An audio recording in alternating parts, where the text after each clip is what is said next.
Un soir de semaine, quelque part sur une autoroute aux portes de Paris. John a 20 ans, il est ce qu'on appelle un chauffard. Fou de vitesse, il prend tous les risques. Son terrain de jeu, les routes franciliennes. Alors que la circulation est dense, ce soir il s'amuse à slalomer entre les véhicules à plus de 130 km/h. Est-ce que dans votre esprit c'est un peu comme un jeu vidéo ou pas là, quand vous faites ça? Ouais, c'est ça. Un jeu vidéo en réel, avec plus de sensations. Avec beaucoup plus de fréquence. Tchut, tchut.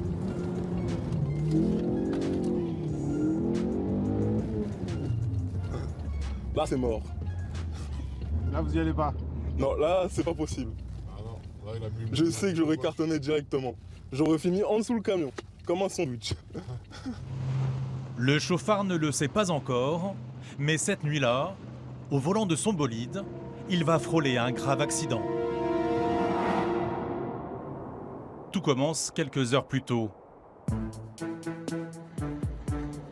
Le délinquant de la route nous a donné rendez-vous sur ce parking discret d'Île-de-France. Alors, je vais vous présenter ma voiture. C'est une... Elle a 200 chevaux sous le capot. C'est un 2 litres. Franchement, c'est de la patate avec ça.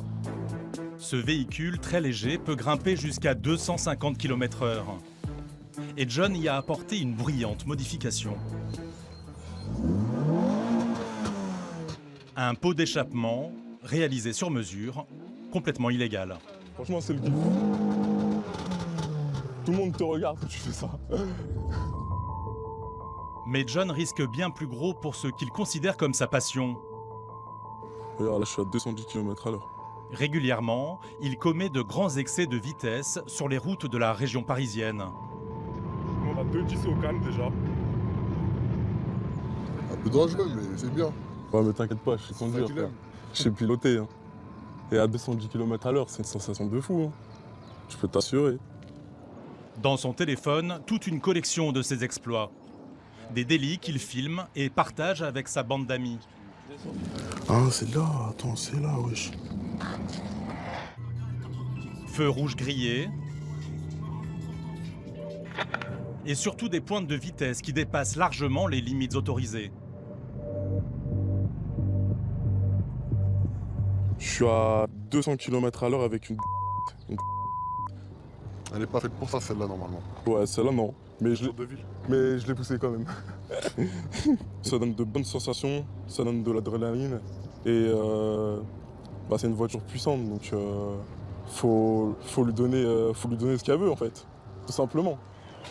Son but aujourd'hui, s'approcher au plus près des 200 km/h.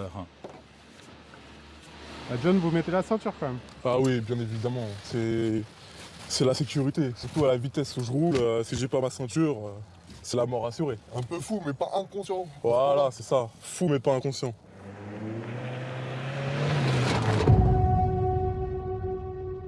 Il est 20h. John et Yacine roulent sur une autoroute au nord de Paris. C'est la nuit que ce chauffard commet ses délits.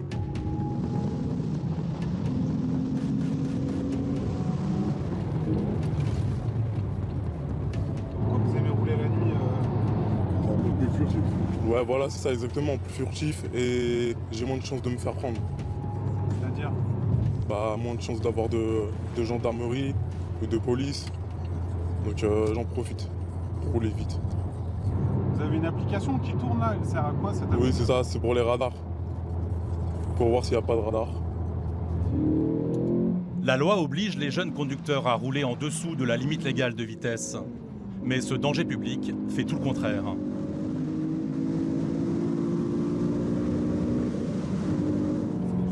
C'est vous qui roulez trop vite ou c'est les autres qui roulent pas assez vite? Non, c'est les autres qui roulent pas assez vite, c'est ça le problème. Trop lentement. Et c'est la limitation de vitesse, c'est un problème aussi. À la 140 au milieu d'une route limitée à 70. Ça c'est mieux, 140 km/h.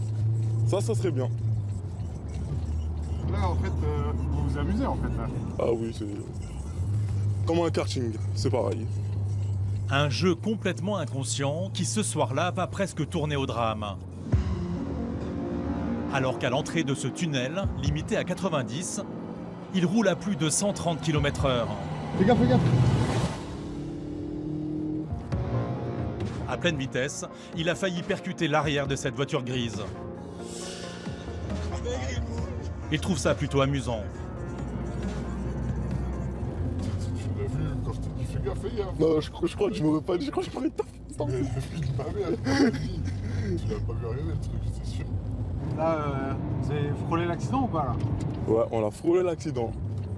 Mais, comme je suis un bon pilote, j'ai réussi à l'éviter. Ça vous a fait peur? Non, même pas. Son insouciance est glaçante. Il ne montre aucun signe d'empathie pour les occupants de la voiture grise, qui ont sûrement eu une grosse frayeur. Même son ami semble choqué. Tu t'en fous? Ouais, Tu t'en fous? complètement, frère. Vas-y, Dom. Imagine, c'est un père de famille ou une maman, comme ça, maintenant elle est tremblante. Elle tremble. Cet incident est loin de calmer ses ardeurs. Il décide maintenant de tenter une pointe de vitesse. Son but, atteindre les 200 km/h.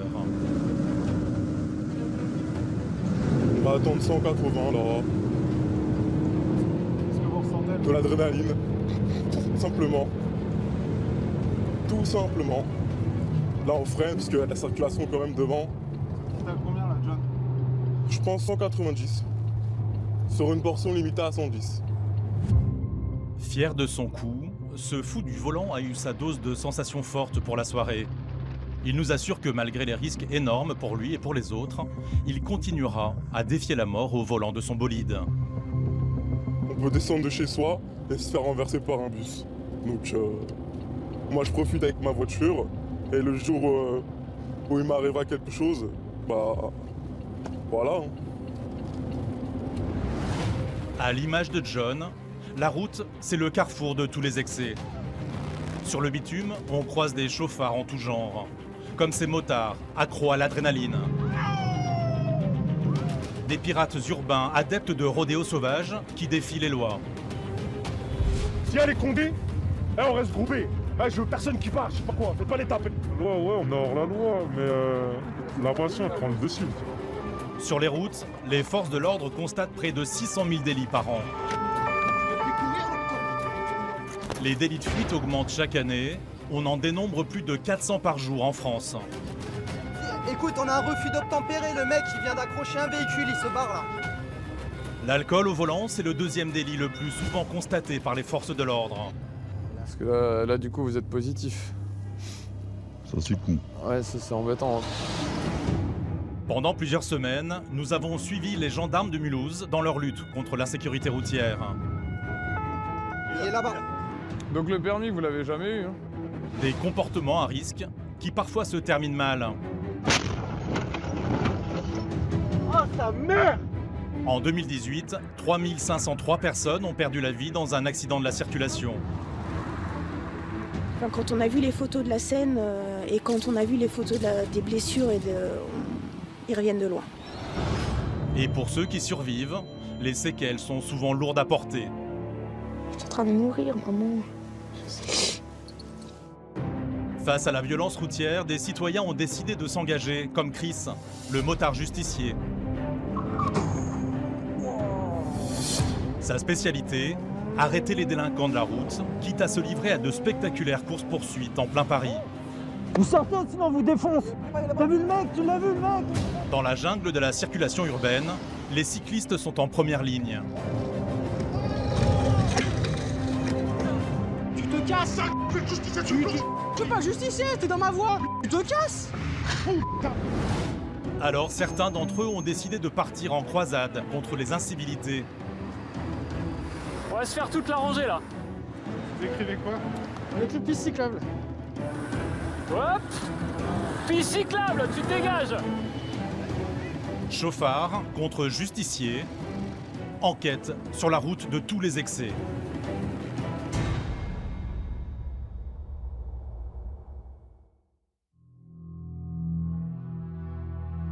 Mulhouse, dans l'est de la France. Il est 16h. Un automobiliste à la conduite dangereuse vient d'être signalé aux gendarmes de la compagnie. Il a pris à droite. Ouais, j'ai vu, ouais. L'équipage de Mathieu se lance à la poursuite du véhicule. Il est devant, il se barre. Mais l'homme au volant a décidé de fuir les gendarmes. Il fonce à toute vitesse pour leur échapper. Il a cramé le feu. Droite toute, il repart sur Mulhouse. Il est là-bas. À l'approche de ce rond-point, le chauffard n'hésite pas à dépasser les autres conducteurs en montant sur le trottoir. Il percute même cette voiture grise pour la forcer à le laisser passer. Écoute, on a un refus d'obtempérer, le mec il vient d'accrocher un véhicule, il se barre là. On est au niveau des jonquilles. Niveau des jonquilles. CDT6, immatriculé 106. Mathieu transmet immédiatement l'immatriculation du fuyard à ses collègues dans l'espoir d'identifier le délinquant. Il a accroché un véhicule, hein, à notre vue il se barre là. Il y a une école. Dans cette rue se trouvent des enfants. La vitesse est limitée à 30 km/h. Mais le chauffard roule à tombeau ouvert. Les risques sont trop élevés. Un accident pourrait survenir à tout moment. Les gendarmes décident de lever le pied et perdent la trace du délinquant. Ouais.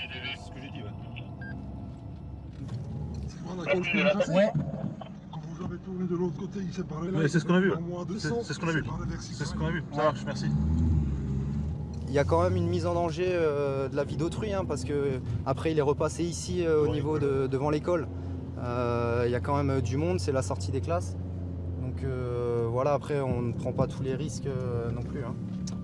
Pour essayer de retrouver ce dangereux conducteur, Vas-y, repique par là-bas. plusieurs patrouilles de gendarmerie sont engagées dans le secteur.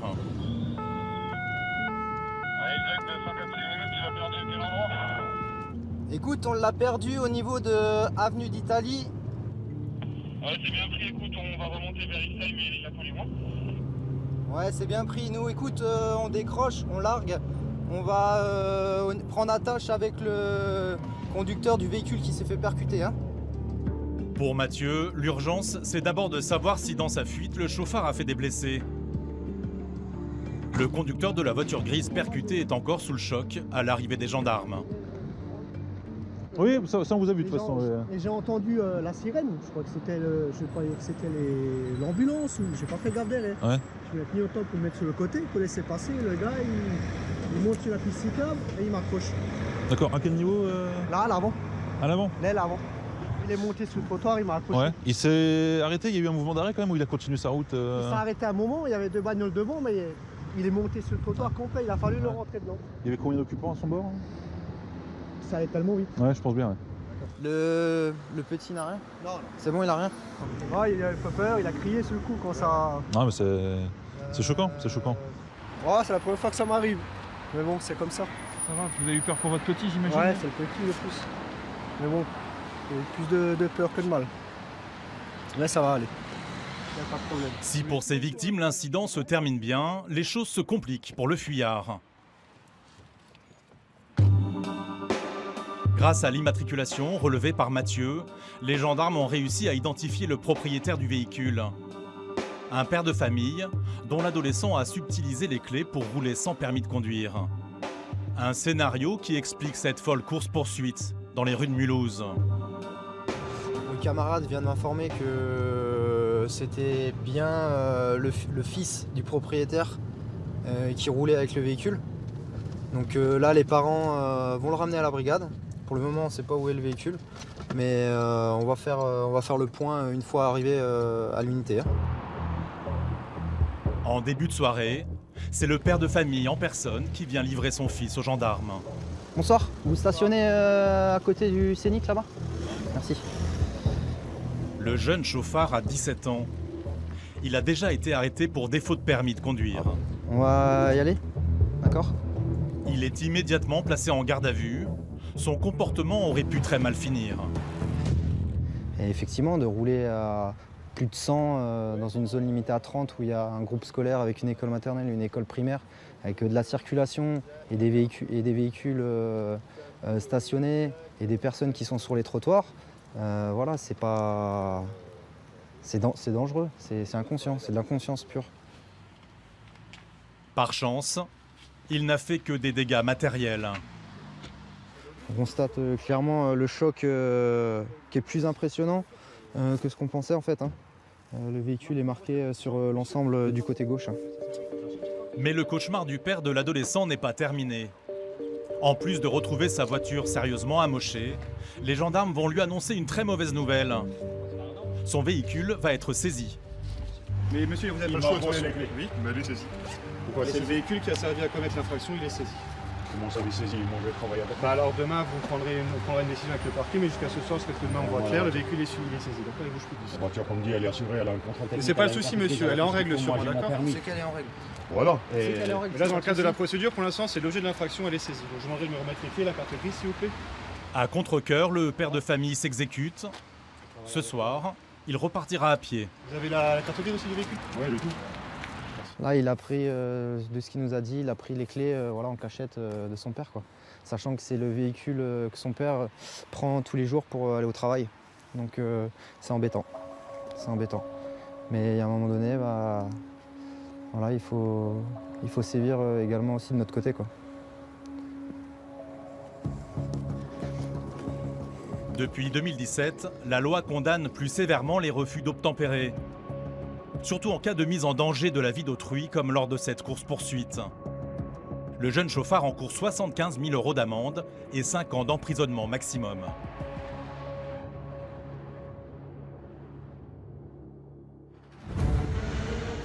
Parmi les délits routiers constatés sur les routes françaises, le délit de fuite occupe la première marche du podium.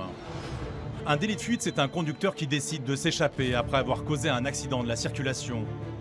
Comme cette voiture qui renverse un 2 roues et ne s'arrête pas. Leur chiffre est à peine croyable. Selon les forces de l'ordre, on en dénombre 470 par jour en moyenne en France. Conduite sans permis, défaut d'assurance, alcool ou drogue, les raisons de prendre la fuite sont nombreuses. Alors, face à ce fléau, certains citoyens ont décidé d'agir. La détermination de ces nouveaux justiciers de la route mène parfois à des courses-poursuites spectaculaires.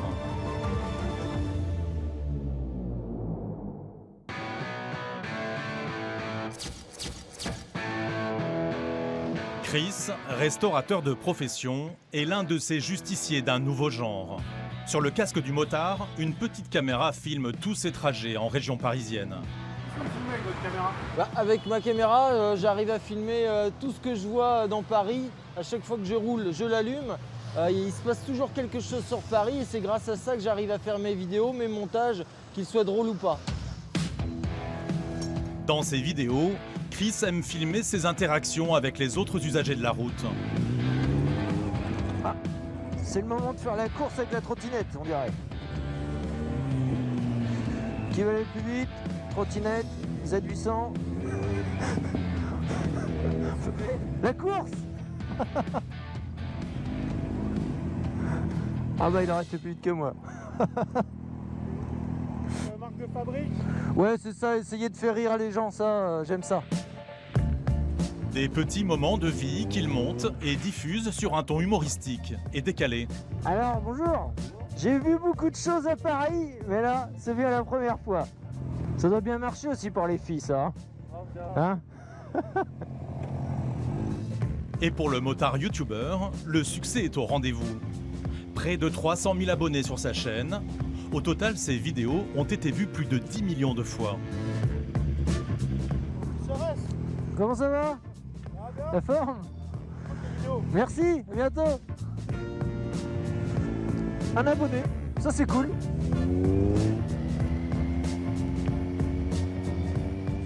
Ça vous arrive souvent qu'on me reconnaisse dans la rue comme ça? De temps en temps, c'est surtout la moto qu'on reconnaît. Parfois, j'ai aussi mon sweat Chris Cérez, donc là, oui, on me reconnaît beaucoup. C'est assez flatteur.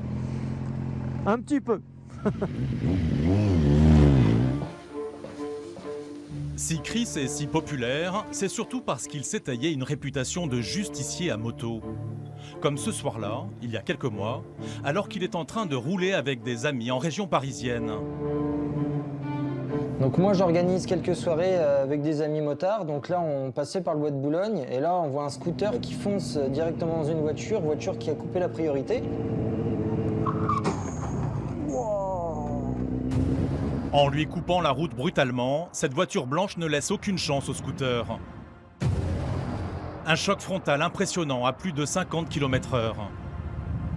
C'est violent parce qu'on entend un bruit assourdissant et quand c'est comme ça, on tourne direct la tête et on voit le scooteriste voler et on le voit tout de suite à terre et on sait qu'un scooter contre une voiture à cette vitesse, c'est tout de suite grave. Ah, chier. Et je vois déjà que la voiture est partie, donc là, on peut pas laisser ça impuni, donc nous, on repart tout de suite à sa poursuite. Chris et ses amis motards décident de prendre en chasse le conducteur en plein délit de fuite. Pour l'arrêter, ils n'hésitent pas à mettre leur propre sécurité en jeu. Chris roule à plus de 160 km/h en plein bois de Boulogne. La loi est de son côté. Tout citoyen a le droit d'appréhender l'auteur d'un crime ou d'un délit flagrant. Après une minute, j'arrive de nouveau à sa hauteur et c'est là qu'avec les amis, on essaye de l'arrêter. Paniqué ou déterminé à fuir ses responsabilités, le fuyard aussi prend tous les risques pour échapper aux motards lancés à ses trousses.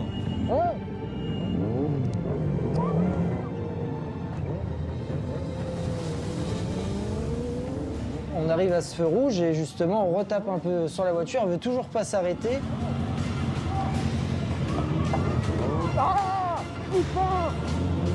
Et bizarrement, 30 secondes après, sûrement parce que le conducteur a peur de toutes ces motos, s'arrête justement à cet endroit. Oh, vous sortez pas! T'as voulu le mec, tu restes là, les flics ils arrivent! Les deux hommes sont confus. Ils ne semblent pas bien comprendre ce qui leur arrive. Vous sortez sinon on vous défonce! T'as vu le mec? Tu l'as vu le mec? Quelques minutes plus tard, des policiers en civil débarquent sur les lieux. Grâce à Chris et ses amis, le chauffard devra répondre de ses actes devant la justice. Vu la violence du choc, le conducteur du scooter accidenté s'en tire plutôt bien, avec une double fracture des bras. Mais c'est une autre vidéo de délit de fuite tournée par Chris qui l'a rendue célèbre. Sur Internet, elle totalise déjà plus de 5 millions de vues. Ces images ont fait le tour du monde. Chris est déguisé en Père Noël. Au guidon de sa moto, il tourne l'un de ses petits films. Quand soudain, sa journée va se transformer en un véritable scénario hollywoodien. En fait, j'arrive à côté de la rue de Rivoli et donc à un feu rouge. Et je vois une voiture qui passe au feu rouge et qui percute donc un piéton. Ce piéton est projeté en l'air par la violence du choc et retombe lourdement sur la tête. La voiture ne ralentit même pas et commence à s'enfuir, mais Chris ne l'entend pas de cette oreille. Donc moi, ce que je fais, ni une ni deux, je m'interpose devant cette voiture pour qu'elle s'arrête. Et là, quand je commence à descendre de ma moto pour aller la voir, elle s'en va. Ah, fais chier! Entre le chauffard et le Père Noël justicier s'engage alors une incroyable course-poursuite dans les rues de la capitale. Désolé le feu rouge, désolé. Dans le trafic de la rue de Rivoli, la voiture force le passage. Une dangereuse fuite en avant.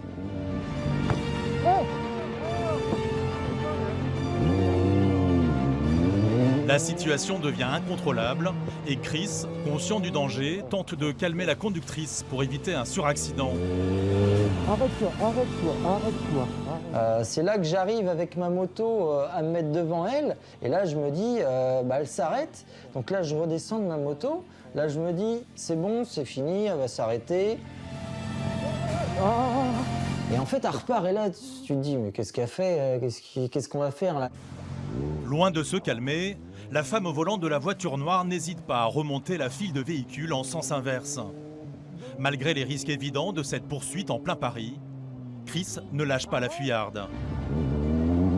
Là, je commence quand même à avoir un petit peu on va dire le palpitant qui s'affole. Devant l'église de la Madeleine, le courage de Chris va payer. Il repère 2 motards de la police qui vont croire au témoignage de cet improbable Père Noël. Monsieur, il y a une voiture qui vient d'écraser quelqu'un et là, elle essaye de s'échapper. C'est une Clio. Mais la conductrice s'est comme évaporée au milieu du trafic. À ce moment-là, j'ai vraiment peur qu'elle ait pris un sens interdit et qu'elle ait pris une autre route. Là. Immédiatement, les 2 policiers s'élancent à sa poursuite. Oh là. Quelques dizaines de mètres plus loin, la voiture folle est enfin bloquée par le trafic. Les policiers ne prennent aucun risque. Ils braquent la jeune conductrice et l'obligent à sortir de sa voiture. Là, on est en plein jour, on est dans Paris. Le policier a sorti son arme. Enfin, c'est irréel, mais quand c'est terminé, on a le sourire.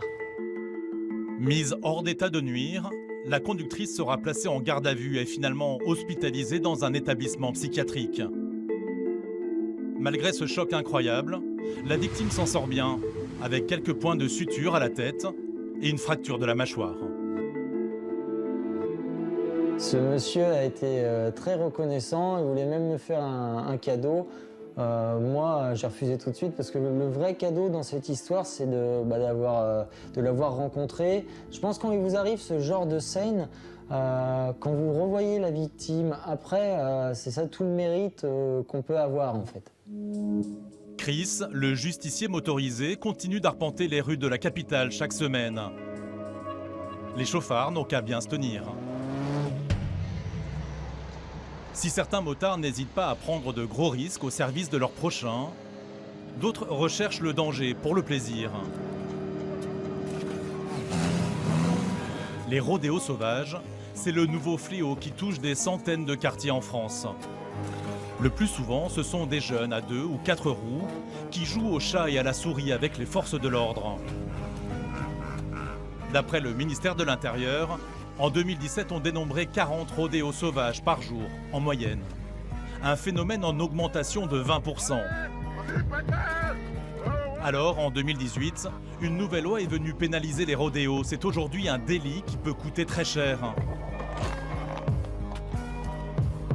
Comme sur cette vidéo issue d'Internet, les individus arrêtés lors d'un rodéo par des policiers encourent désormais 1 an de prison, 15 000 € d'amende et la confiscation de leur véhicule.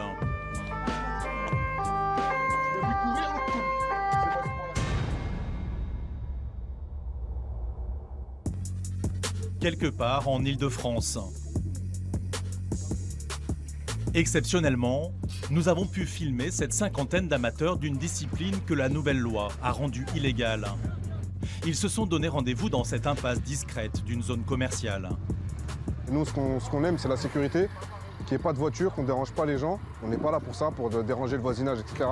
Donc le mieux, ce qu'on fait, c'est qu'on s'éloigne et on vient en zone industrielle où il n'y a pas trop de riverains. Et voilà, moi, on casse la tête à personne. Vas-y, maintenant, mets les rampes, Tiens-le bien, hein. S'il fuit les zones habitées, c'est qu'il est difficile de rester discret avec ce genre d'engin. C'est assez puissant, c'est assez joueur. Si on n'a pas une certaine maîtrise, c'est pas bon. Leur passion, c'est le cross-bitume. Le but est simple, faire des acrobaties à 2 ou 4 roues. Un sport extrême venu des États-Unis qui compte des milliers d'adeptes dans toute la France, notamment en région parisienne. Ah, il y en a de partout. Ah ouais, ça vient du 92, du 93, du 95, du 77. Il y a des petits qui sont venus en scooter, il y en a qui viennent par d'autres moyens. Il y en a, ils mettent le cross dans le coffre de la voiture. Par tous les moyens, quand il y a un beau temps comme ça et qu'on peut profiter, on est là. Voilà, le but, le grand mot, c'est de kiffer. Voilà, on va s'éclater, on va dire.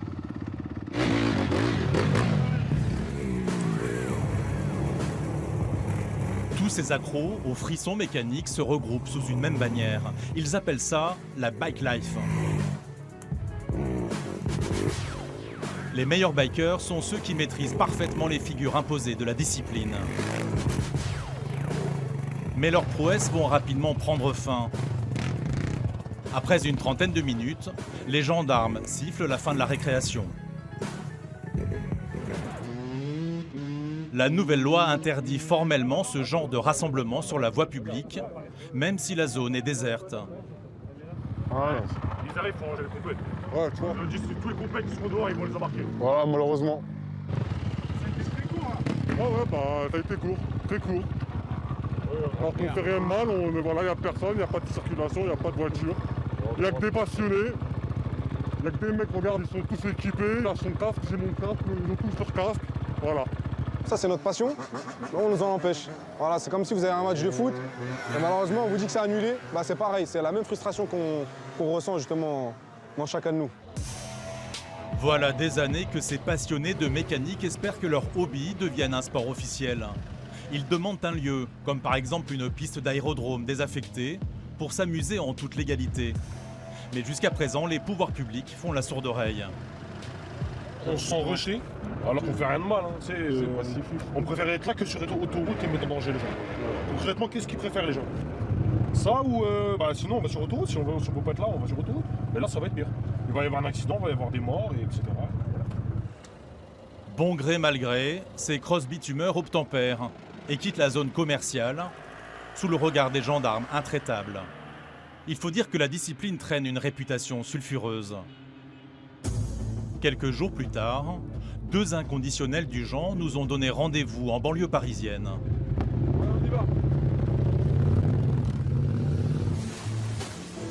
Pour Mehdi et Ludo, le frisson ultime, c'est de s'adonner au cross-bitume au beau milieu de la circulation.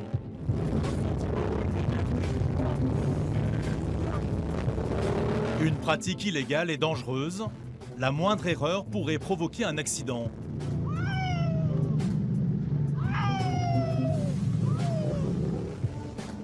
La loi votée en juillet 2018 a fait de ces rodéos un délit sévèrement puni. Pour ces pirouettes sur la voie publique, commises en réunion, les deux amis encourent désormais la confiscation de leur moto, 2 ans de prison et 30 000 € d'amende. Des sanctions qu'ils trouvent disproportionnées. Personnellement, non, je me sens pas un délinquant. Je suis pas dans la drogue, je vole pas. Vous savez quoi, je veux même de sortir du travail. Je sors du travail, je fais quelques roues. Ok, certes, on a grillé le feu rouge ici, mais sinon, généralement, on grille pas les feux rouges, on grille pas les stops. On est conscient, on a aussi une famille.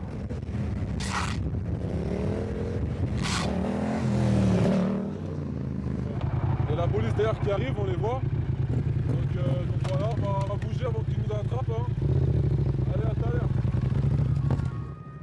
Pour ces deux chauffards, les réjouissances s'arrêtent là pour le moment. Mais leur journée est loin d'être terminée. À la nuit tombée, nous sommes invités à assister à ce qui se fait de plus extrême et dangereux en matière de rodéo urbain. Les journalistes y sont rarement les bienvenus. Il est 22 h ce samedi soir en proche banlieue parisienne. Des dizaines de deux roues puissants convergent vers ce lieu tenu secret jusqu'au dernier moment. Le rendez-vous a été fixé aux seuls initiés via les réseaux sociaux. Une quarantaine d'hommes âgés de 18 à 35 ans sont réunis ce soir par leur passion commune. La bike là, c'est un état d'esprit. Et tu vois, c'est des gens qu'on ne connaît pas forcément tous ensemble. On n'est pas du même milieu, on n'a pas le même âge, pas la même culture. Mais tout ce qu'on aime, c'est tout ce qui est en moteur, tout ce qui se lève. Et voilà, tout simplement. C'est un délire. C'est comme les surfeurs, nous c'est la moto. Voilà, il y en a qui choisissent de sortir en boîte ou je sais pas, faire d'autres trucs. Et nous, on préfère faire de la moto le samedi. Leur projet ce soir, c'est de partir défiler en rang serré dans les rues de la proche banlieue parisienne. Dans leur jargon, ce type de rodéo urbain s'appelle des barodes, une pratique à haut risque, complètement illégale. Les risques, c'est quoi? C'est de tomber sur la police. Voilà, ça c'est un des premiers risques que tu vas avoir.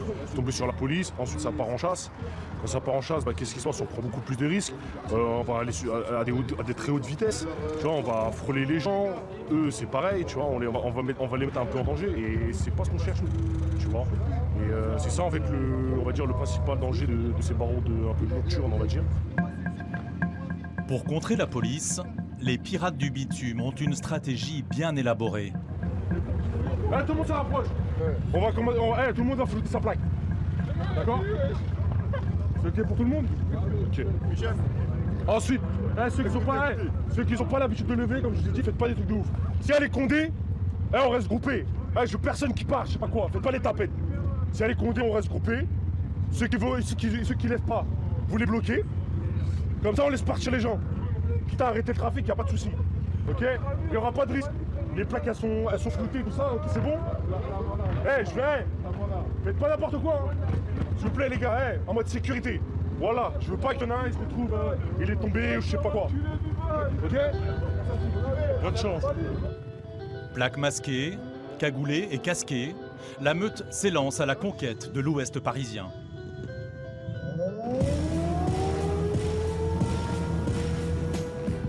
Leur premier objectif, se faire un tunnel, comme ils disent. En l'occurrence, ils visent le tunnel souterrain du quartier de la Défense. Pour y parvenir, ils traversent tout l'ouest parisien, sous l'œil étonné des automobilistes.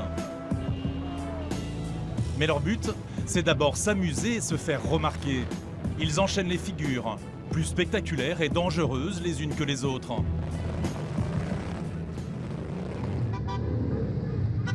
Arrivés à l'entrée du tunnel de la Défense, ils n'hésitent pas à bloquer la circulation de cette autoroute, au mépris des autres usagers. Leur stratégie, certains ralentissent le trafic, pendant que les autres s'en donnent à cœur joie. Des automobilistes les encouragent même en prenant des photos. La situation est extrêmement périlleuse. Sur une seule roue, ce jeune danse sur son scooter de plus de 200 kg. Sa maîtrise est aussi impressionnante que son inconscience. S'il chute, l'accident pourrait vite tourner au drame.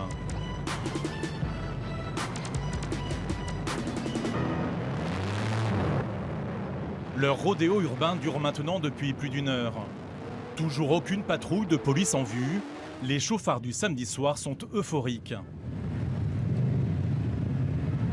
Là, c'est l'heure de la pause goûter. Ah, tu peux filmer. Prendre des forces. Ouais, faut reprendre des forces, bah ouais. Après, on va s'amuser encore. On est en plein temps. Ah, c'est... J'ai même pas les mots, je vous jure, j'ai même pas les mots, sincèrement. C'est vraiment... C'est un truc de fou, là, ça fait plaisir. La vraie vie, il y en a. On est entre amis, on kiffe. Pas besoin de dépenser des centaines dans une boîte de nuit. Du bon temps et une bonne dose de déni quant aux risques qu'ils font courir à ceux qui croisent leur chemin. Des accidents, oui, ça arrive. Comme partout, n'importe où. Même sur circuit, il y a des accidents. Mais non, souvent, non, il n'y a pas souvent des accidents. Pour eux, tout ça n'est qu'un jeu. Grisés par leur début de soirée, ils décident d'aller encore plus loin. Cette fois, ils mettent le cap sur le périphérique parisien, toujours très fréquenté le samedi soir. Les figures s'enchaînent à nouveau au beau milieu de la circulation.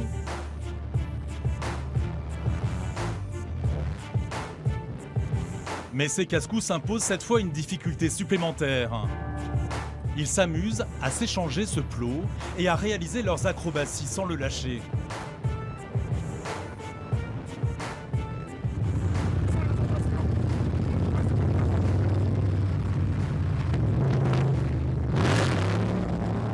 Des débordements qui vont rapidement attirer l'attention des forces de l'ordre. Le cortège est rejoint par plusieurs voitures de police qui leur mettent la pression pour qu'ils quittent le périphérique. Ils encourent tous 2 ans de prison, 30 000 € d'amende et la confiscation de leurs engins.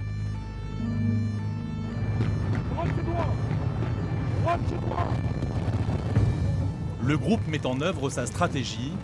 Les véhicules les plus lents partent en premier.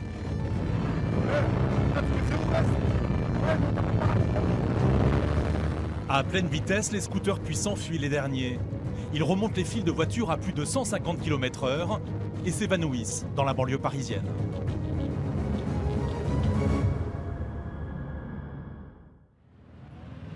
De retour au point de départ de leur équipée sauvage, les membres de la bande exultent.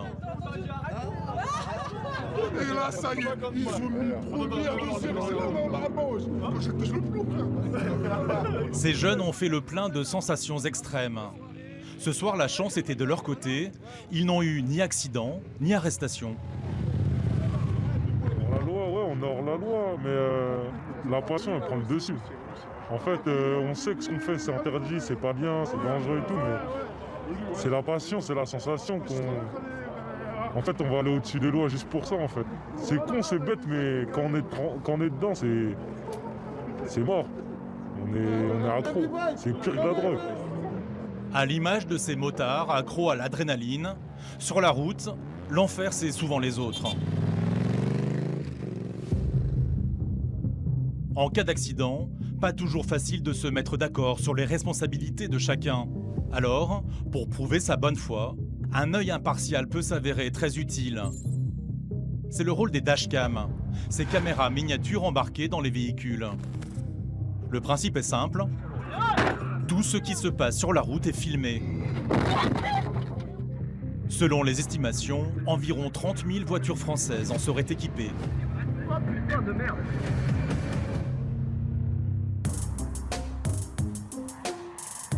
Dans un petit village du Jura, Mathieu, trentenaire, a sauté le pas il y a 2 ans. Un gadget technologique qui intrigue Philippe, l'un de ses voisins. Alors regarde, je vais te montrer. Ouais. Donc tu vois, j'ai la première dashcam, la principale. Elle est à l'avant. D'accord. Donc elle est collée au pare-brise. Impossible qu'elle bouge, même en cas de choc, ça bouge pas du tout. Et après, j'en ai une autre à l'arrière. Le fonctionnement est simple.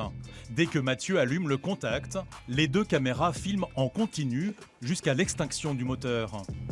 Ce concentré de technologie lui a coûté près de 500 €, mais le jeune homme est convaincu de son utilité. Après, imagine, t'as un accident, tu finis dans le coma, tu te rappelles pas de ce qui t'est arrivé. T'as vraiment 0 souvenir. Et bah là, tu te dis, t'as la caméra, elle a tout filmé, tu te dis, ah bah tiens, regarde, il y a ce véhicule qui m'a percuté, ou ah bah non, j'ai fait le con, je roulais trop vite et puis je me suis foutu au tas tout seul. Au moins, comme ça, t'as pas de doute. T'as un trou de mémoire parce que t'as eu un gros choc ou n'importe quoi. Mathieu passe beaucoup de temps sur la route. Chaque mois, il traverse la France en voiture pour venir voir sa famille. Là, je parcours environ 25-30 000 km par an.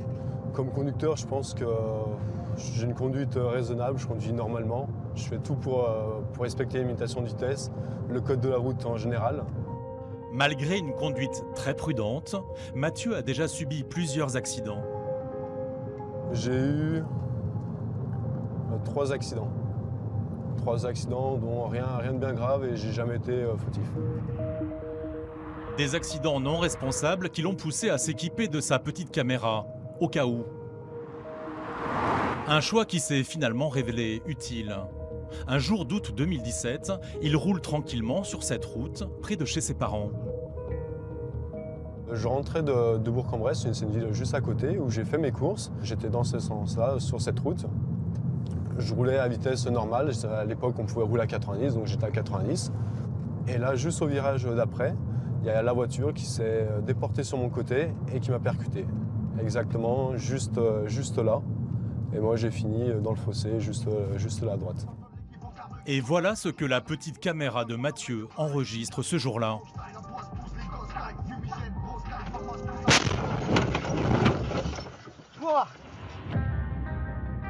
Un accident d'une grande violence. Ce choc frontal inattendu survient à près de 90 km/h. Mathieu est un miraculé. Quand j'ai vu la voiture, dans ma tête, je me suis dit c'est bon, c'est fini, je vais pas m'en sortir, quoi. C'est la seule chose que je me rappelle, il y a eu le choc, les airbags ont pété, j'ai repris mes esprits, j'ai gueulé un petit peu et puis je me suis dit c'est bon, ça va, je suis entier, je peux sortir de la voiture.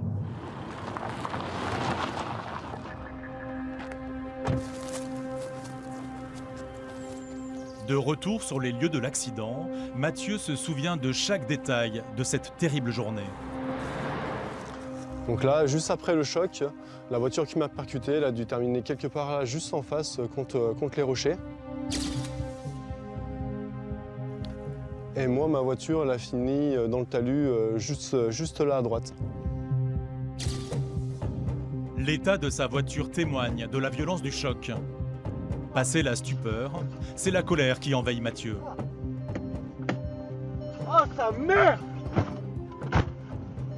C'est quoi ce con? Je suis sorti, j'ai engueulé déjà le gars. L'autre véhicule est très endommagé, mais les 3 jeunes occupants n'ont pas de blessures sérieuses. Mathieu veut comprendre ce qu'il vient de se passer. Il questionne le conducteur, âgé de 18 ans. Et je lui ai demandé, au début, je croyais qu'il était en train de doubler un véhicule que j'avais croisé juste avant. Il m'a dit non, j'étais pas en train de doubler un véhicule, j'ai perdu le contrôle de mon véhicule. Dans cette voiture, 3 autres jeunes, témoins de l'accident, mais pas seulement. Ils sont aussi les amis du conducteur fautif. Quelques minutes plus tard, les gendarmes arrivent sur place. Interrogés, les 6 occupants des 2 autres véhicules font bloc avec un culot incroyable. Ils assurent aux gendarmes que c'est Mathieu le responsable de l'accident. Là, ils reviennent vers moi et me disent « Ah bah tiens, par contre, on a un petit souci. Les personnes qui sont en face disent comme quoi c'était vous qui rouliez au milieu de la route et pas eux. » Et je me suis senti sur le cul, quoi. Je me suis dit « Non mais les mecs, ils osent dire ça et tout. » C'était obligé, ils étaient en tort, quoi. Et puis ils ont dû parler entre eux, ils ont dû se dire « Ah bah tiens, le mec qui est tout seul et tout, on va lui faire porter le chapeau, il pourra pas se défendre. Nous, on est 6 et on est 2 véhicules. On n'a même qu'à dire qu'on se connaît pas. » Voilà, quoi. Donc pour eux, c'était déjà tout fait, quoi. La situation est d'autant plus mal engagée pour Mathieu qu'il n'y a aucun élément sur place, comme par exemple des traces de freinage, qui accréditerait sa version.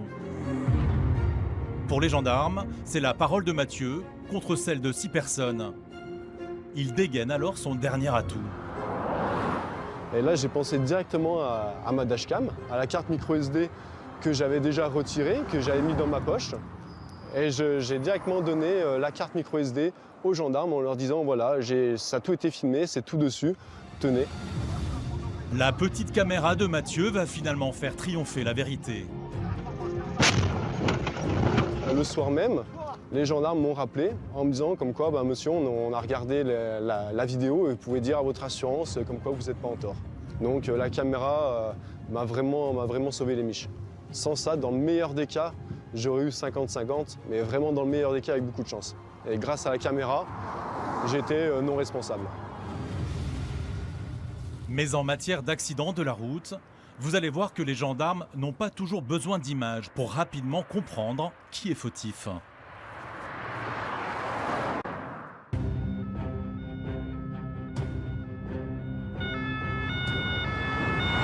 Il est minuit, nous retrouvons les gendarmes de Mulhouse. Ouais, depuis que Mulhouse s'est bien pris, on se transporte. Là, on part sur un accident, donc une voiture contre un bus, avec la particularité que l'accident serait produit au niveau d'une bretelle d'accès à l'autoroute. C'est la nuit que les accrochages sont les plus violents. 45% des accidents mortels ont lieu après le coucher du soleil. Ouais, depuis que Mulhouse est arrivé sur les dunes.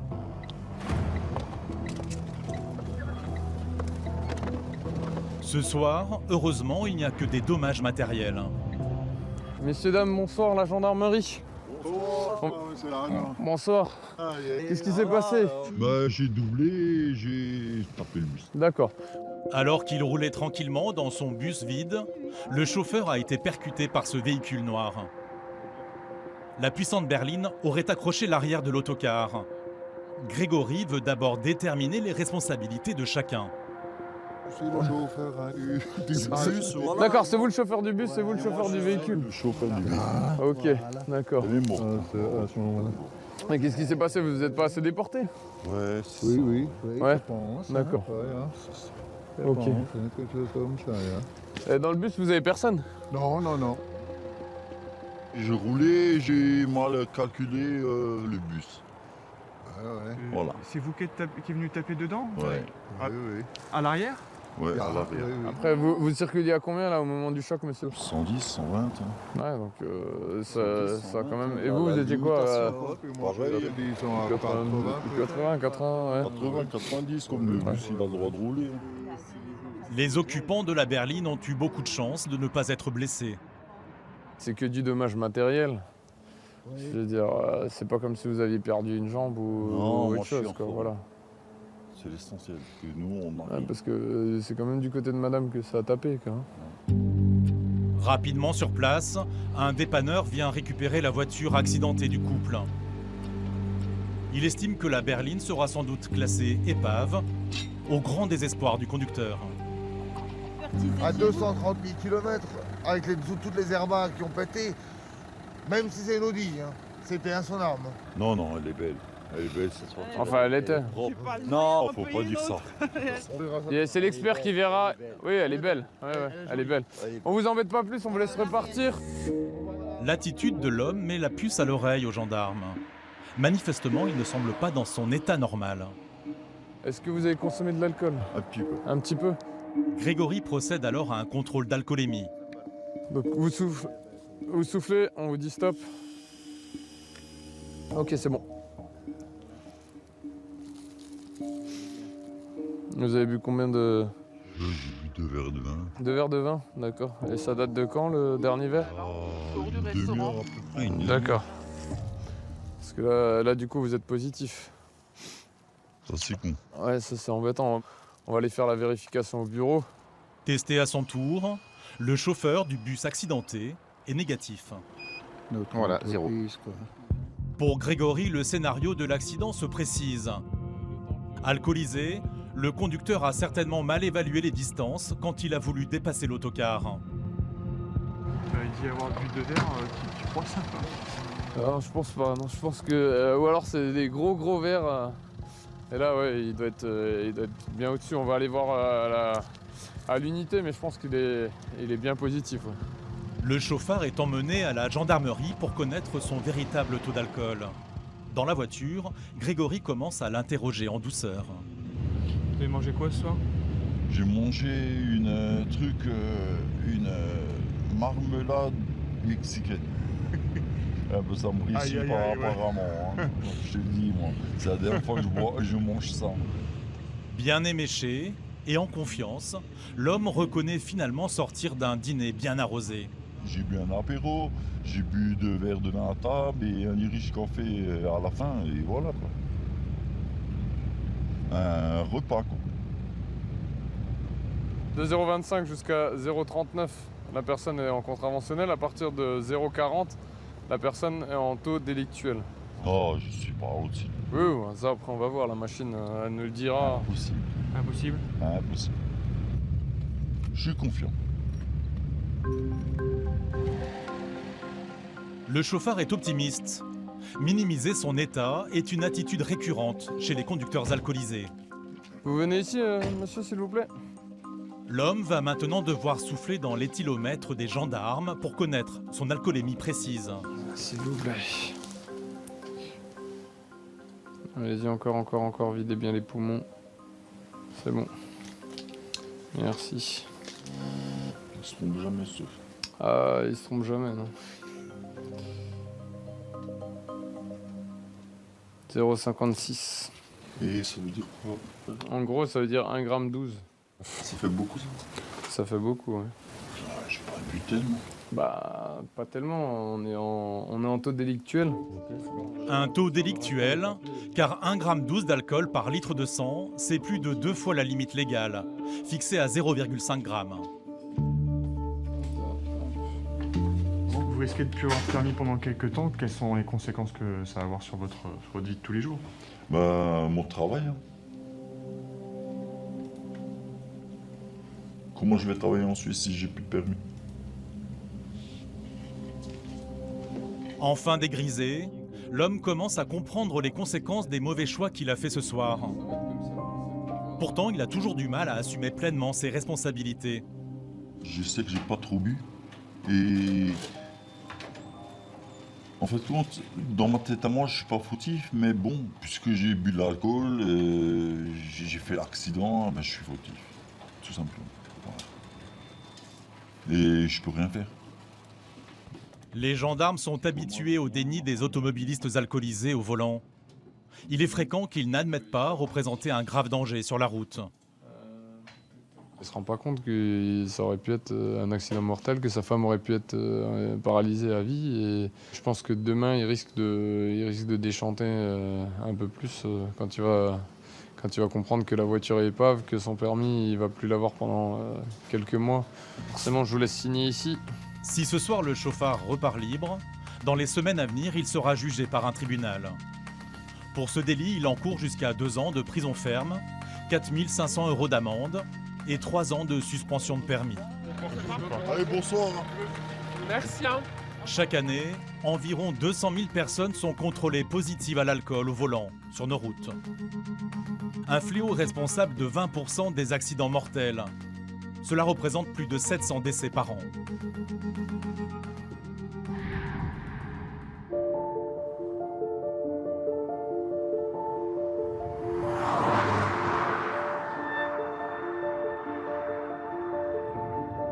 Sarah a 20 ans.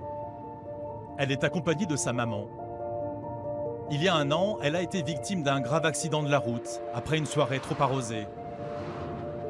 Pour témoigner des conséquences de l'alcool au volant, elle a accepté de revenir sur les lieux du drame. Sarah, quand vous revenez ici, qu'est-ce que vous ressentez comme ça spontanément? J'aime pas. J'aime pas revenir ici parce que ça me fait bizarre. En fait, ça me fait plein de flashs de la nuit où j'étais là, donc j'aime pas forcément. Une nuit de novembre 2017. Il est 4 h du matin. Sarah est en voiture avec 3 amis. Ils sortent de boîte de nuit et rentrent finir la soirée chez l'un d'eux. Au volant, son ami n'a plus de permis de conduire et a consommé de l'alcool. Dans cette courbe, elle perd le contrôle du véhicule. On est arrivé sur cette route-là, on était 4. Et puis après, pour le virage, donc on est passé là, à côté du goudron, puisque les routes elles sont mal faites d'ailleurs. Et après, ici, comme on était au mois de novembre, il pleuvait et puis il faisait nuit, puis on voyait pas très bien. Les phares, ils ont éclairé que cette partie de route ici.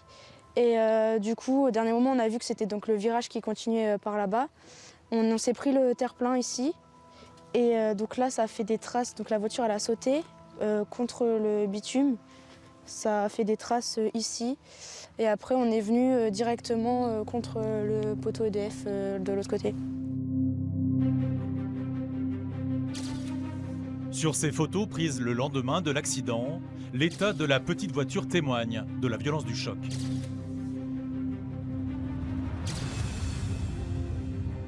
Je me dis, ils sont tous vivants.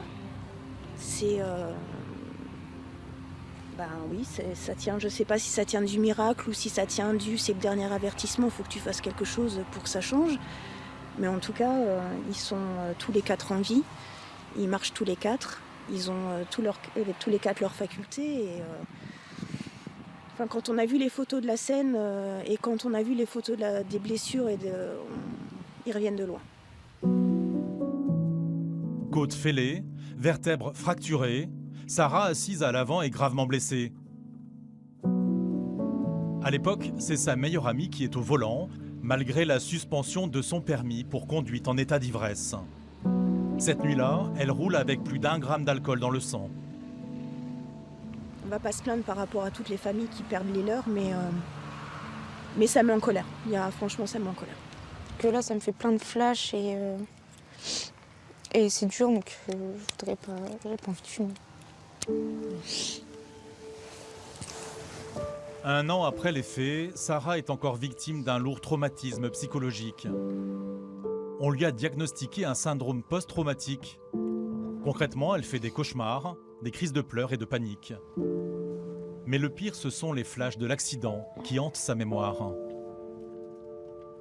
Je me sentais partir et d'un coup, j'entendais ça, et du coup, ça me ramenait. Et après, je repartais. T'avais les côtes de cassées, t'avais tout ça. Ça t'empêchait de respirer. J'étais en train de mourir, maman. C'est horrible. Maintenant, le plus long, ça va être de te reconstruire.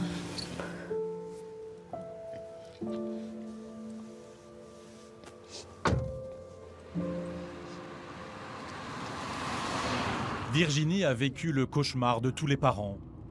Une soirée qui dérape, un enfant brisé. Alors cette maman est d'accord avec la nouvelle loi votée en 2015. Tolérance zéro sur l'alcool pour les jeunes conducteurs pendant leurs années de permis probatoire. Malgré l'accident, le sujet oppose mère et fille. C'est le propre de la jeunesse de ne pas être capable de toute façon de se contrôler plus que ça. C'est pour ça qu'ils ont encore des parents sur le dos et c'est pour ça qu'on leur fixe des limites. Moi je suis pas d'accord. Bah oui, forcément, t'es jeune, t'es pas d'accord. Mais non, non, parce que moi j'ai déjà été en boîte, ça m'arrivait de prendre un verre et pas en prendre 4, ça veut rien dire. Quand tu laisses la porte ouverte à la tentation... Mais c'est pas la tentation, maman. Mais si, la tentation de l'alcool, elle est là quand même. Mais n'importe quoi, tu peux prendre un verre et pas en prendre 4. Il y a quelqu'un qui paye une bouteille, on t'offre un verre, tu bois. Bah non, tu peux dire non, j'ai pas envie de boire, ou non, je bois pas. La nuit de l'accident, la conductrice n'a pas su dire non. Elle avait bu 4 ou 5 verres d'alcool en boîte de nuit. De petits choix aux grandes conséquences. Sarah a passé 4 mois au centre de rééducation de l'Arche. Une longue convalescence pour réapprendre à marcher après ses fractures de la colonne vertébrale. Bonjour. Plus d'1 an après le choc, elle vit toujours avec d'importantes douleurs et son bras gauche est en partie paralysé.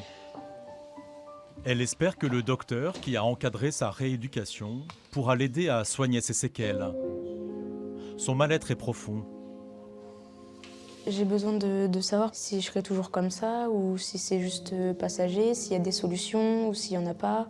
Pour moi, à l'intérieur, je vois mes amis, j'ai 20 ans, ils peuvent aller dans des kartings, jouer au bowling, sortir. Moi, si je sors, j'ai mal. Si je peux pas jouer au bowling, par exemple, la semaine dernière, on a été au bowling, moi je regardais parce que je peux pas jouer. À la fête foraine, c'est moi qui tiens les sacs parce que je peux pas aller avec mes amis. Et du coup, j'ai peur qu'à force, on m'invite plus parce que je sers à rien en fait. Je peux pas faire les activités comme mes amis. J'ai 20 ans et j'ai l'impression d'être une vieille parce que je peux rien faire. Donc, en fait, je voudrais savoir si je pourrais reprendre le sport aussi. Parce que je fais rien. Je fais rien de ma vie, je peux même pas travailler. J'ai 20 ans. C'est à vous. Allez-y. Merci. Je vous dis bonjour quand même. Bonjour. Bonjour madame. Asseyez-vous. Merci. Le docteur Egon est spécialiste de la moelle épinière. Mais les différents examens passés par Sarah ne révèlent pas de lésions qui pourraient expliquer ses souffrances. Ce praticien très expérimenté sait que les douleurs corporelles peuvent être les symptômes d'une détresse plus profonde. Moi j'estime qu'on a tout à fait le droit d'avoir et de parler d'un gros traumatisme psychologique après un tel accident. Et c'est peut-être lui qui est en cause dans la symptomatologie qu'elle décrit, surtout pour le membre supérieur et tout ce qu'elle constate. Le médecin estime que la jeune fille a besoin d'aide pour surmonter son syndrome post-traumatique déclenché par l'accident. Il l'oriente vers une équipe de psychologues spécialisés dans ce genre de traumatisme. Pour guérir son corps, il faut reconstruire sa vie, en fait. Certainement, oui.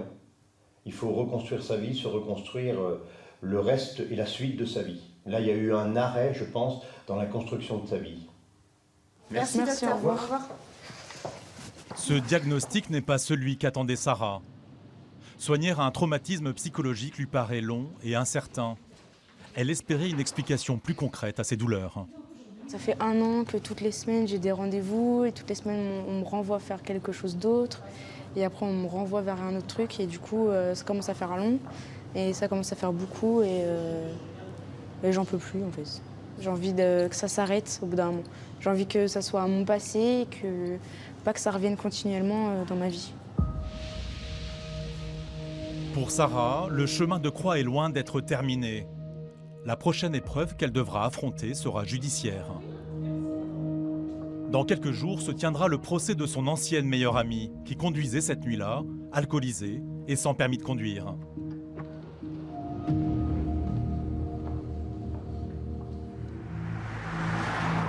En 2017, près de 113 000 personnes ont été interpellées pour défaut de permis, un chiffre qui augmente chaque année.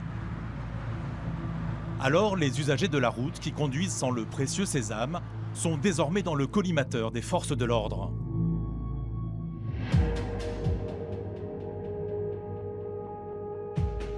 En périphérie de Mulhouse, alors que les gendarmes procèdent à un banal contrôle de papier, une voiture qui passe là par hasard va attirer leur attention. Au revoir. Viens, vite. C'est un mec que je cherche. C'est la 206 gris. Le visage du conducteur ne leur est pas inconnu. Grégory tente de coincer ce jeune adulte depuis plusieurs semaines. Est-ce que c'est celle-là? Mais je suis pas sûr si c'est ça. Ah si. Ouais, si. Bonjour. C'est lui qui a pas le permis. On a contrôlé Isaac. Tu te rappelles? Bonjour monsieur. La gendarmerie. On va être amené à se contrôler à peine plus loin. On vous laisse passer devant, vous prenez à droite et à droite. Le fonctionnaire sait que ce garçon n'a pas de permis de conduire. Mais jusqu'à présent, le chauffard a eu beaucoup de chance. Repasse. Une longue histoire, on l'a déjà contrôlé à 2 reprises. Et donc c'est un monsieur qui visiblement roule sans le permis. Alors chaque fois que je l'ai contrôlé, il était à l'arrêt. Et il me disait qu'il roulait pas, et donc là aujourd'hui il est pris sur le fait en train de rouler, donc on va procéder à son contrôle. Et puis, Un détail de la voiture a trahi le jeune homme. vous coupez le moteur s'il vous plaît? Sa calandre rouge a attiré l'œil du gendarme lors du contrôle en bord de route. C'est vrai qu'avec son véhicule et la calandre rouge à l'avant, c'était facilement identifiable tôt ou tard. Selon les estimations de la sécurité routière, environ 600 000 personnes conduiraient sans permis en France. Les gens pensent toujours qu'ils ne se feront pas attraper. Et tôt ou tard, ça arrive, la preuve encore aujourd'hui. Donc le permis, vous l'avez jamais eu, hein? En fait, si, j'avais passé le permis, mais j'ai jamais reçu la carte rose. En fait, faut s'inscrire sur un truc pour Strasbourg, là. Effectivement, après vérification, le jeune homme n'apparaît pas dans le fichier des détenteurs du permis de conduire. Mais du coup, vous l'avez pas eu, le permis? Si, je l'ai. Pourquoi vous n'êtes pas dans la base? Mais parce que je vous ai dit, je l'ai perdu le permis. On me l'a retiré le permis. Pour il me semble que c'était pour alcool à Saucelles. Contrôlé positif à l'alcool, le jeune conducteur a en fait perdu son permis de conduire probatoire il y a 10 mois. Du coup, vous allez venir avec nous? Rouler sans permis, c'est rouler sans assurance.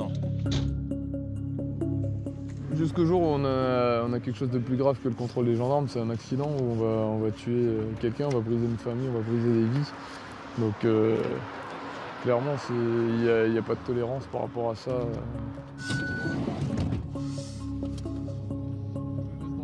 En cas de dommage causé à un tiers, le chauffard sans permis devra payer parfois toute sa vie pour indemniser ses victimes. Des risques énormes pris par ce garçon pour un motif dérisoire. Donc là, vous alliez où, monsieur? Je rentrais chez moi. Vous rentrez chez vous? Et vous veniez d'où? Je venais du McDo. Du McDo? Ouais, j'avais mangé une glace et je me suis pris un coca. Enfin là, pour aller au McDo, c'était peut-être pas la nécessité, quoi. Non? Mais en fait, j'avais quand même faim, là. J'étais chez moi tranquille, je venais de me réveiller en fait.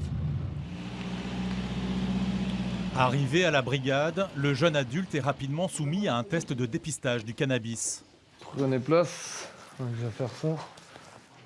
Le dépistage il dure 10 minutes. Avec un prélèvement sur la langue qu'on va vous laisser faire. S'il y a des traits, c'est que c'est positif. S'il n'y a pas de traits, c'est que c'est négatif. Voilà. Sur la langue, sur la joue, l'intérieur de la joue, sous la langue. Le délinquant semble nerveux, ce qui n'échappe pas aux gendarmes. Du coup, vous avez rien consommé ou été en contact? Non, j'ai dit hier à 13h30, j'ai fumé un joint, j'espère qu'il y aura rien. Finalement, il s'en tire bien. Là, il est négatif, d'accord. Il n'y a aucune barre rouge qui est apparue. Donc tant mieux pour vous, parce que sinon c'était procédure classique. Attention quand même. Moi en général j'évite, franchement je fume vraiment rarement, c'est surtout le week-end. Il faut même arrêter tout court quoi. J'ai l'impression que ça vous touche pas plus que ça, ou je me trompe? Bah, quand même, ça m'embête. Moi, j'ai pas le choix. J'ai besoin d'une voiture. Moi, il faut que j'aille travailler. J'ai besoin de sous. Il faut que je travaille. Bien sûr que ça m'embête. Parce que son dépistage est négatif et qu'il n'est pas récidiviste, la nouvelle loi sur les défauts de permis s'applique au chauffard. Il évite le tribunal, mais devra payer une amende salée. L'amende forfaitaire, elle est à 800 €, d'accord? Si vous la payez avant, enfin rapidement, ce sera à 640. Par contre, si vous la payez au-delà d'un certain délai, je pense que ce sera 45 jours, vous aurez une amende à 1600 €. 1600 ouais. Au bout de 45 jours?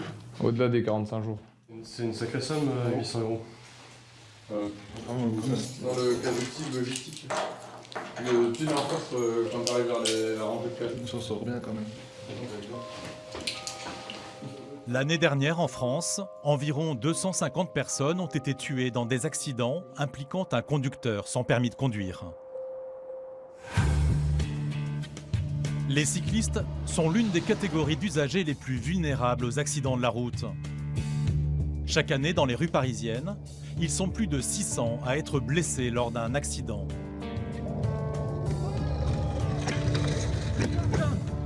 Alors la riposte des adeptes de la bicyclette s'organise.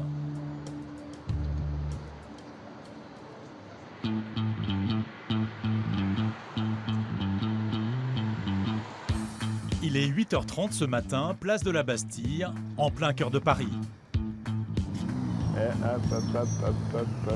Là, on est bien. Ouais. Bonjour. Alexis dirige l'association Mobilité à bicyclette. Ce matin, il organise une action pédagogique pour le respect des aménagements dédiés aux cyclistes. Alors, le rôle de ces panneaux, c'est d'indiquer si le sas vélo a été respecté ou pas. Ça, c'est des cyclistes contents, ça, c'est des cyclistes pas contents. Il n'y a pas besoin de faire un dessin pour comprendre. Non. Le but de ces militants, interpeller les conducteurs de véhicules motorisés pour qu'ils respectent les sas vélos. Voilà, c'est bien, stop, monsieur. Cet espace devant certains feux rouges est en théorie exclusivement réservé aux cyclistes, pour qu'ils se positionnent en sécurité avant que le feu ne repasse au vert. Mais manifestement, entre la théorie et la pratique... Lui, clairement, il s'est arrêté à 3 mètres devant. Vous voyez, vous avez une longueur de voiture devant la ligne d'arrêt du sas. Et donc, clairement, on est dans le sas. Et vous voyez, si un vélo voulait passer, là, il ne peut plus. Les conducteurs de 2 roues motorisés semblent être les moins réceptifs au message des militants, avec souvent une bonne excuse pour se dédouaner. Vous avez l'habitude de respecter les sas vélos ou pas à Paris? Pas pour Paris. On arrête ici justement pour être en sécurité par rapport aux voitures. Certains motards sont même clairement agacés par les revendications des cyclistes et le font savoir.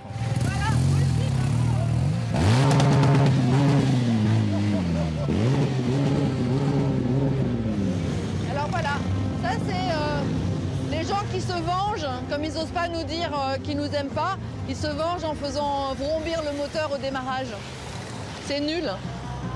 Écologiste et cycliste depuis 30 ans, Christine est une militante fervente. C'était presque bien. Presque. À 1 mètre près, vous êtes pas mal du tout. Son truc pour faire passer son message, c'est l'humour. Si vous voulez rentrer dans les sas vélo, c'est possible, mais il faut avoir un vélo. Ouais, super. Ah ben voilà, là j'ai que des champions, cette phase de feu, c'est génial. Vous avez loupé le feu, vous avez grillé un feu là. Alors normalement c'est 135 € et 4 points. Ouais, c'est ça. Mais là aujourd'hui non, parce qu'on n'est pas de la police. Par contre, donc il faut vous arrêter ici, vous.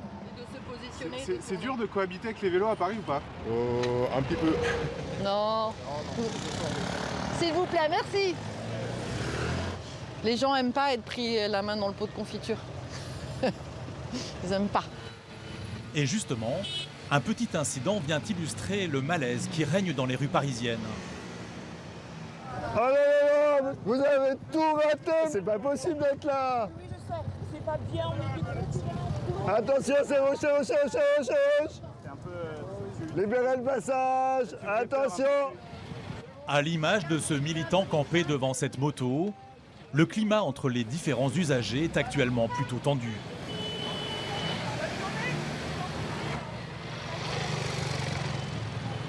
Est-ce que vous avez compris Non.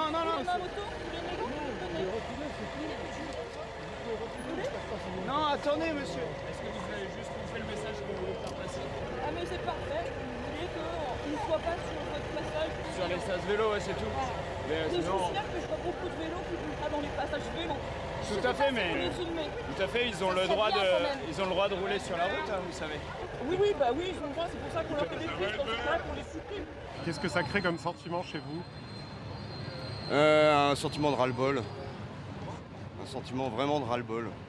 Parce que nous, on libère de la place sur la chaussée en roulant à vélo et en faisant cet acte-là tous les jours. Et il y a des cons qui en ont rien à foutre. Et on fait des aménagements pour nous, pour libérer et fluidifier la circulation, mais eux, ils nous bloquent. Tous les jours, tous les jours, tous les jours. Depuis 2015, la mairie de Paris a lancé un vaste plan vélo pour favoriser ce moyen de transport doux et non polluant. Au total, 150 millions d'euros investis pour développer les infrastructures cyclistes. Une petite révolution dans le partage du bitume parisien.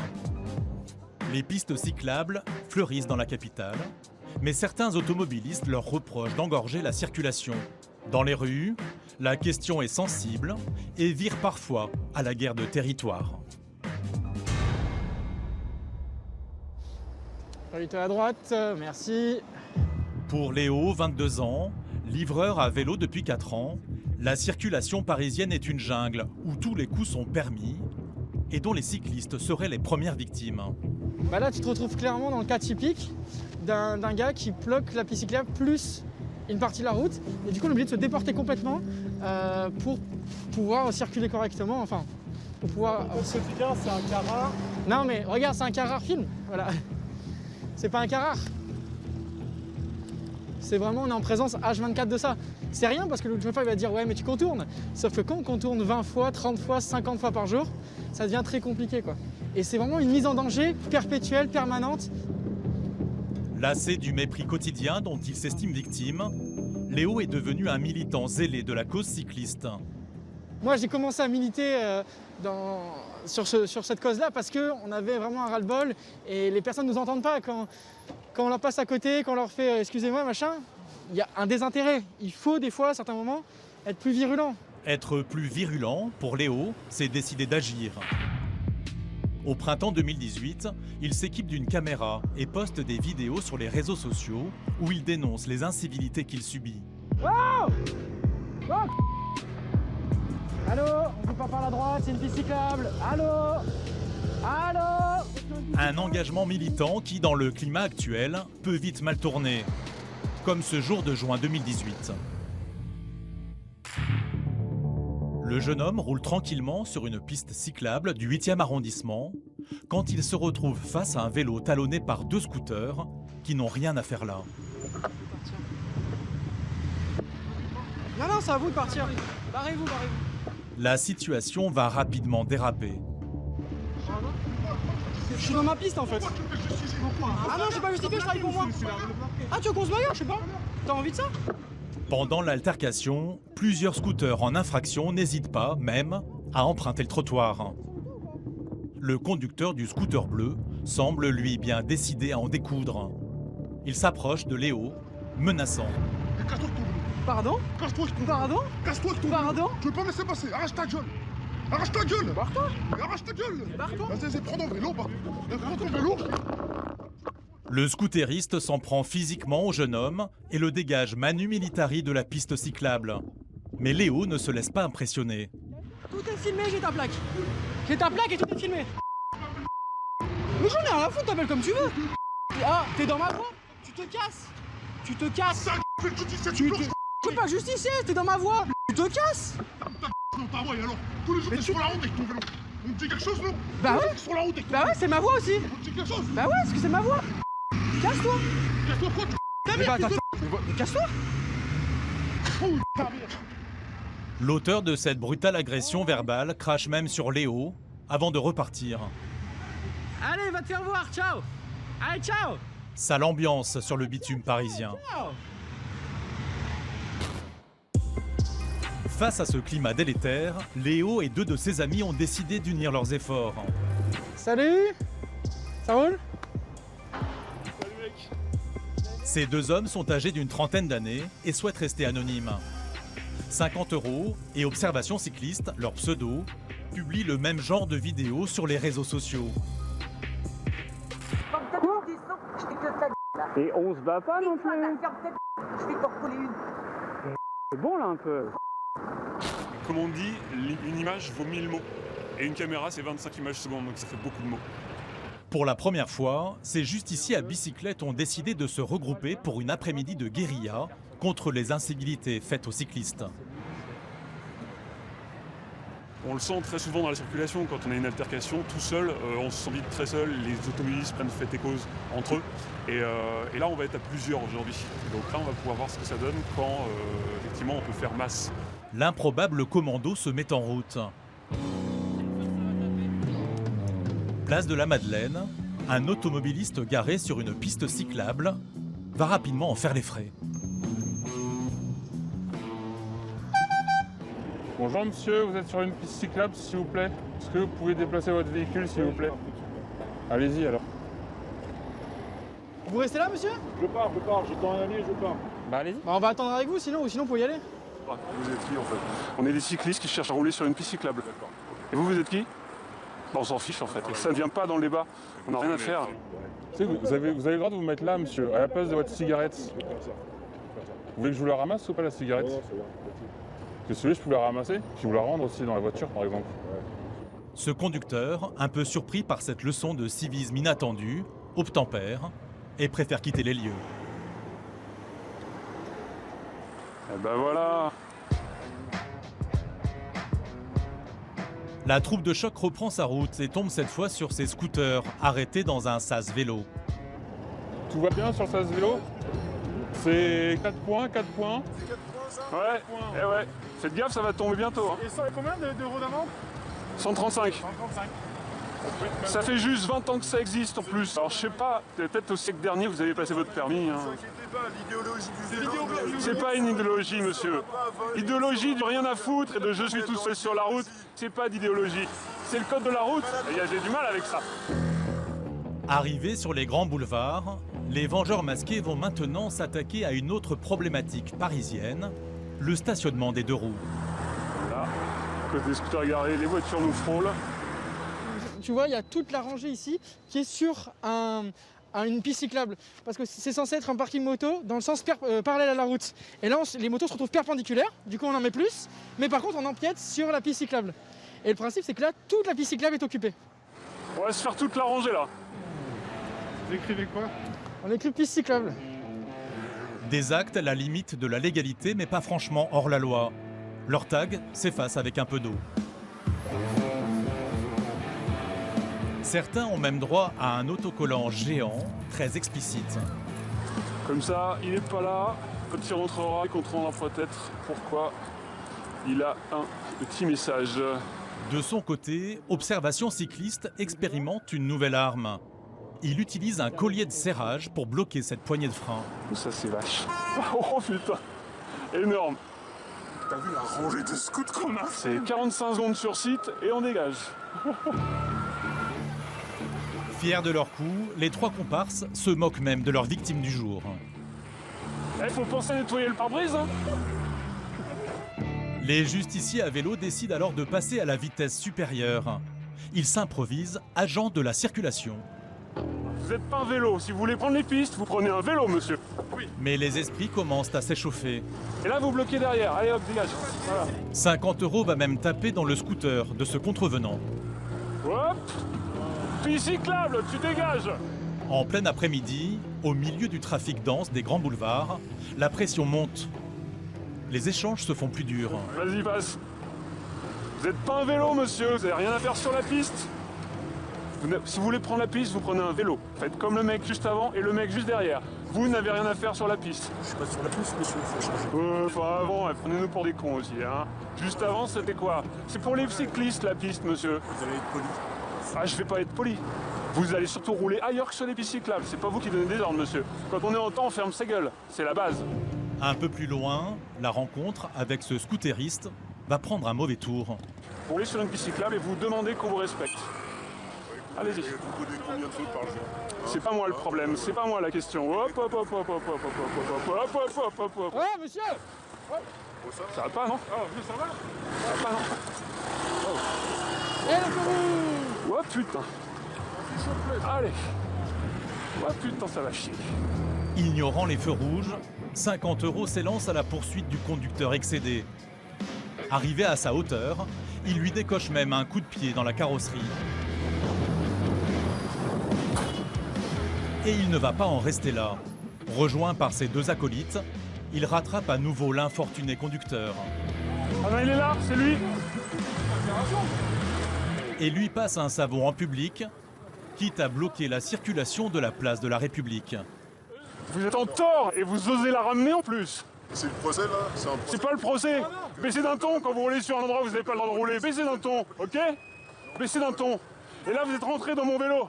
Vous avez fait un geste très violent. Monsieur vous a juste arrêté, vous a dit vous êtes dans une piste cyclable. Vous avez fait une leçon, mais... Non, c'est vous qui voulez absolument avancer. L'altercation se poursuit plusieurs minutes sous l'œil incrédule des autres conducteurs. Ah bah oui, sas vélo. Alors là, monsieur, pour votre gouverne, vous êtes sur un sas vélo. Après les pointillés, 135 €, 4 points. Encore un petit problème de respect des cyclistes. Hein? Il est loin le code. On prend des petites libertés avec le code de la route. Des méthodes agressives aux allures de vendetta. Mais pour ces Don Quichotte qui mènent leur croisade à bicyclette, la fin justifie les moyens. Vous êtes un monsieur, à conduire comme ça. C'est n'importe quoi. Un jour, vous allez taper quelqu'un. C'est tout.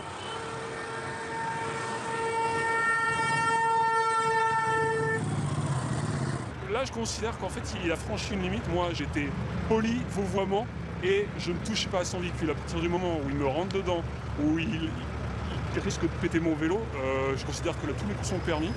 Et donc voilà. Et là, il s'agit que ces gens comprennent que les cyclistes, c'est pas juste des rats, qu'on écrase comme ça, et qu'à un moment, eh ben, on l'a mauvaise et on ouvre notre gueule, ou alors on fait autre chose, on s'affirme.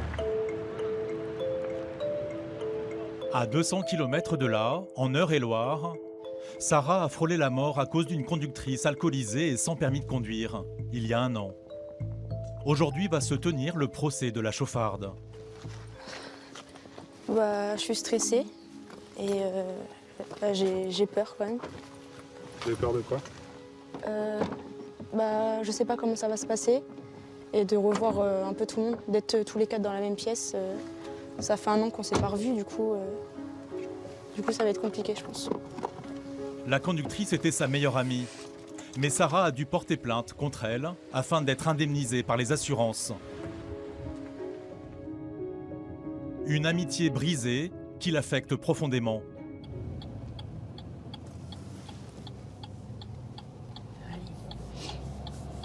Pour la première fois depuis l'accident, elle reverra aujourd'hui son ancienne amie. Un moment difficile que sa mère juge indispensable pour enfin pouvoir tourner la page. Là, c'est important. Faut que ça sorte pour tout le monde. Je pense pour tout le monde. Autant ceux qui étaient dans l'accident que les familles autour, parce qu'il n'y a pas que les gens qui sont impliqués dans un accident, il y a aussi les familles autour. Un accident, ça détruit une personne, mais ça détruit une famille, ça détruit beaucoup de monde. L'audience va se tenir devant le tribunal correctionnel de Chartres. La conductrice, âgée de 20 ans, est là, entourée des siens, et semble plutôt détendue. Elle s'est tirée de cet accident avec seulement quelques blessures légères. L'ambiance est glaciale, elle n'accorde pas un regard à Sarah, soutenue par son avocat. Vous avez quel rapport avec elle là actuellement? On se parle pas. Vous parlez pas? Vous parlez pas de l'accident? J'ai entendu dire par des amis proches qu'on a en commun qu'elle disait que j'essayais de la mettre clairement dans la merde et que je faisais tout pour qu'elle tombe alors que... non. Ce qui m'angoisse le plus, c'est revoir mon ami, du coup. Parce que à cause de ça, on était vraiment très très proches. Et à cause de ça, on est plus du tout amis. Là, on fait comme si on se connaissait pas, comme si on s'était jamais vus. Et je pense que c'est ça qui me fait le plus de mal. Et voilà.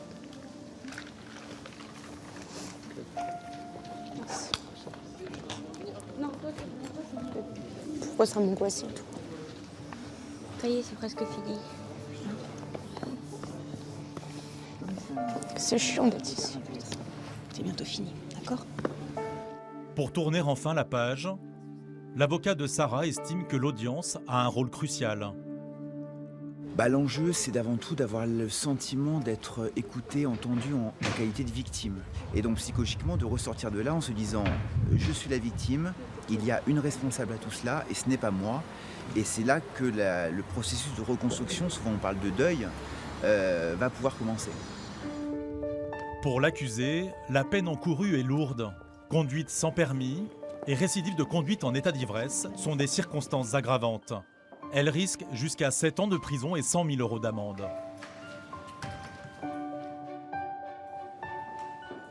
Après 1 heure d'audience, la décision du tribunal tombe.